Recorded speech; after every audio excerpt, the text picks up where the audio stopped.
Hello Cloud Gurus and welcome to AWS This Week. It's week 3 of AWS reInvent and AWS are continuing to deliver the goods with so many announcements, honestly I don't even know where to begin. Week 3 is supposed to be the final week, but AWS might not be stopping there. They've already announced they're going to kick off 2021 with some Amazon S3 sessions on January the 12th to 14th. There's just no stopping them. This week we look at all the new things Werner introduced in his keynote, a bunch of things announced since his keynote, and that was only a few days ago. Some special guests will give the lowdown on serverless architecture and IoT leadership sessions, and we'll announce our final guru of the week for the year. It's AWS This Week with me, Nick Triantafillou.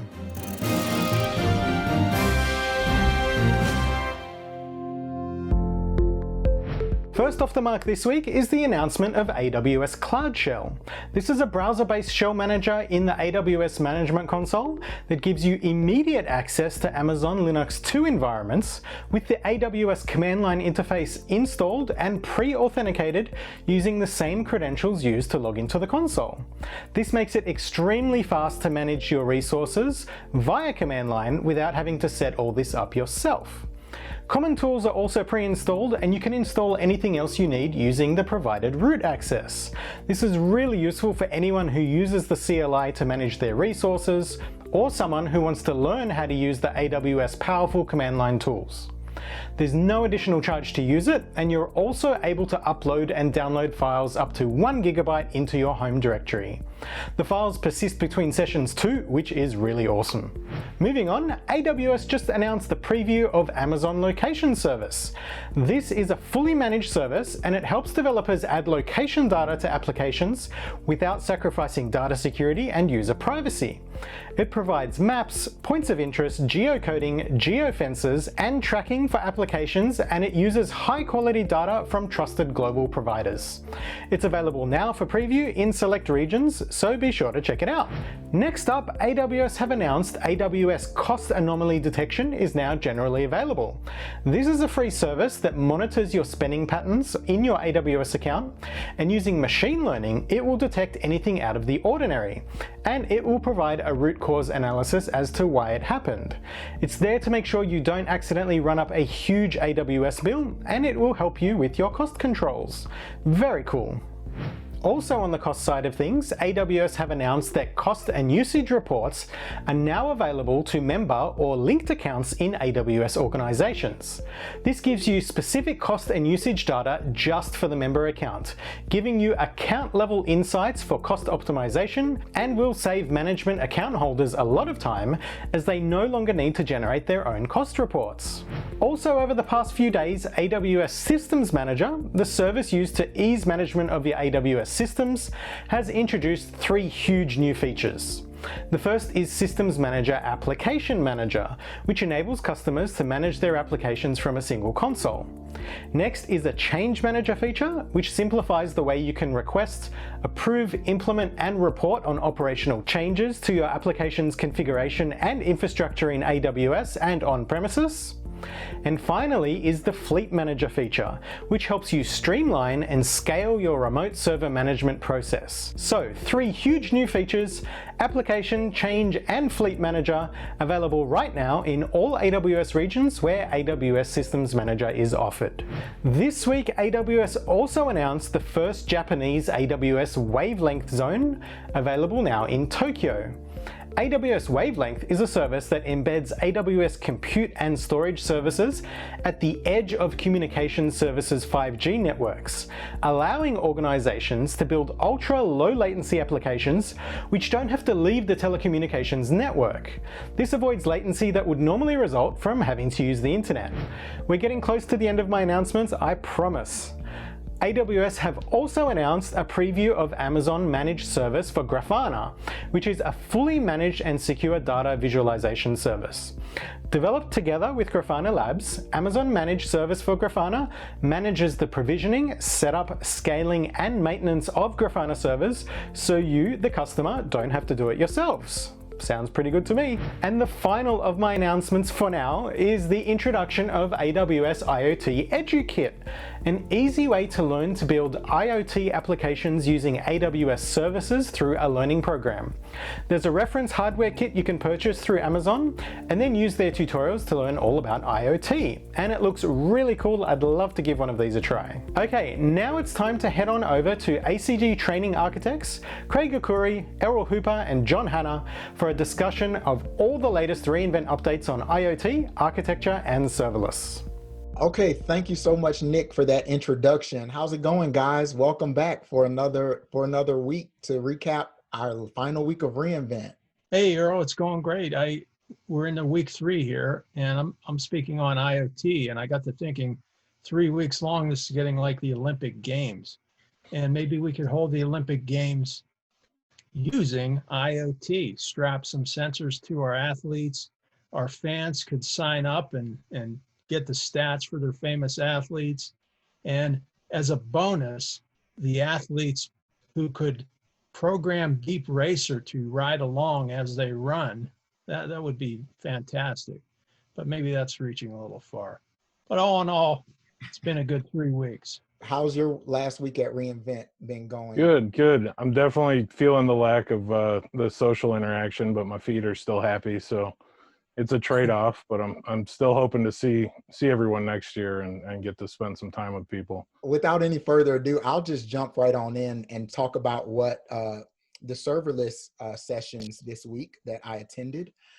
So particularly this week's session about serverless was really good.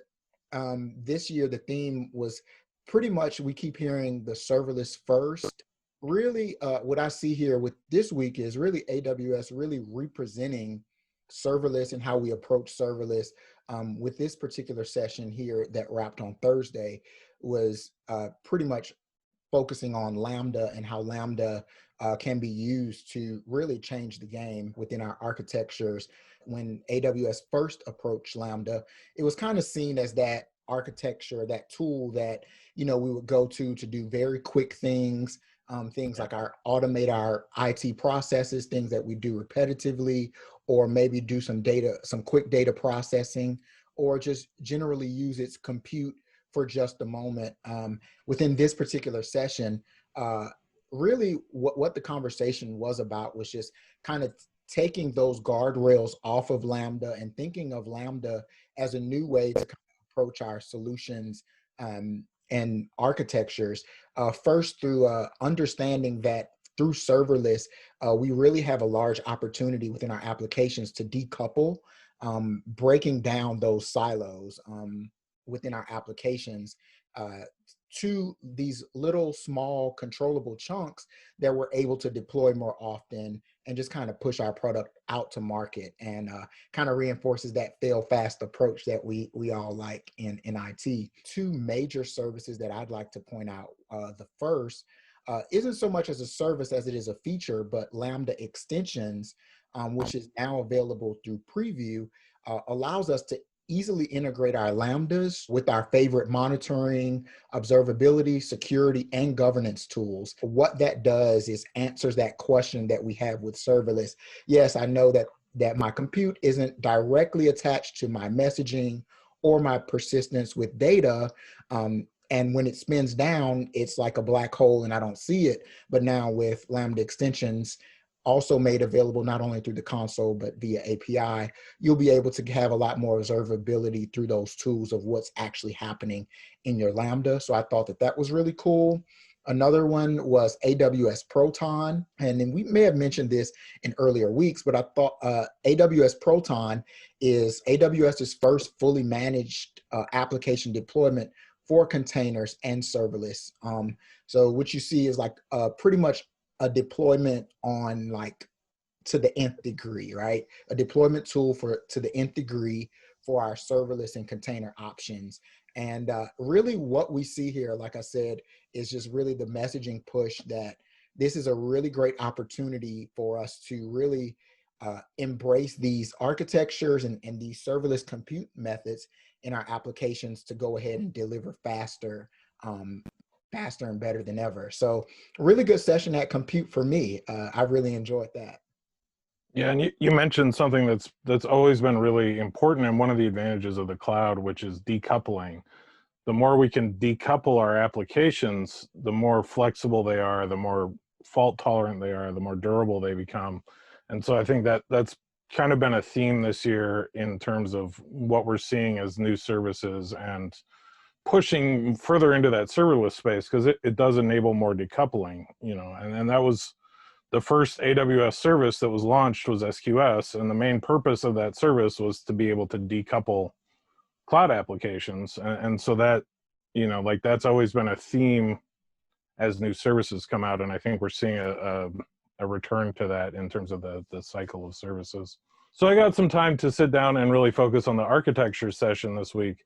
It was largely a review of kind of how the solutions architect role was born and how the architectures have grown and how AWS went from, like 6 services to over 150 now, and what the implications of that are for when we're producing architectures, and how the solutions architect role is becoming more of a specialized role where you're not going to have a solutions architect who does everything. You'll have someone who specializes in compute and databases and maybe serverless solutions and governance and so forth. And so, that was definitely an interesting review and a piece of history that supplies some context to the announcements from the session. They've added a few lenses to the best practices utilities that are there to check your architectures automatically. So the new ones are software as a service. So we're looking at how we're providing software to outside customers in a secure way, and how we silo those customer accounts, and how to do that in the best way to avoid security issues, how to avoid coupling that's going to maybe cause a failure for one account, and so it doesn't trickle over into the other accounts that are using the software as a service. The other one is just a technical foundation lens. So it's, are you using these services at the base level in a way that makes sense according to the best practices? So you point these lenses at your account, and they will review all your settings and give you some suggestions and let you have some insight into what you can improve, or if you're, if you are doing these things correctly. They've launched APIs for the well-architected tools, which weren't there before. And so what this has done is, not only can you export the data from these in a programmatic way, you can join data from your on-premise architecture to these well-architected tools and the lenses, and use it to review your on-prem architecture in conjunction with your cloud architecture and how those are connecting. Well, that sounds good. Craig, you want to let us know how things have been going over in the IoT, Internet of Things world? You sound like you have it all planned out. Oh, yeah, absolutely. And speaking of being nostalgic, I had to wear some reInvent swag that I got last year. So one of the announcements was the AWS IoT Greengrass 2.0. So 2.0, of course, yeah, there was already an IoT Greengrass. It's a flexible edge platform that's going to allow you to build, deploy, and manage device software across your devices out in the field. So the key thing with 2.0 is the fact that the edge runtime is now open source. That's usually a game changer when these things go open source. And I would imagine, as we speak, there are a bunch of developers out there on the GitHub site, checking out some of this code that's available. It's under an Apache 2.0 license. The next announcement, and this is a tongue tire, but I think I'll get it, AWS IoT Core for LoRaWAN. And LoRaWAN is sort of an acronym for long range wide area network. What this IoT Core does for companies, I'm going to focus on food service, restaurants, convenience store, hotels. So all of these places have refrigeration units. And all of these refrigeration units have temperature sensors.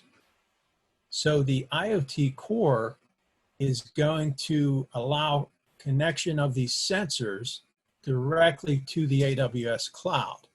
And it's sort of eliminating the middleman, rather than having to build some sort of a server or service to get the data from these sensors to the AWS cloud. This IoT core kind of fills that role.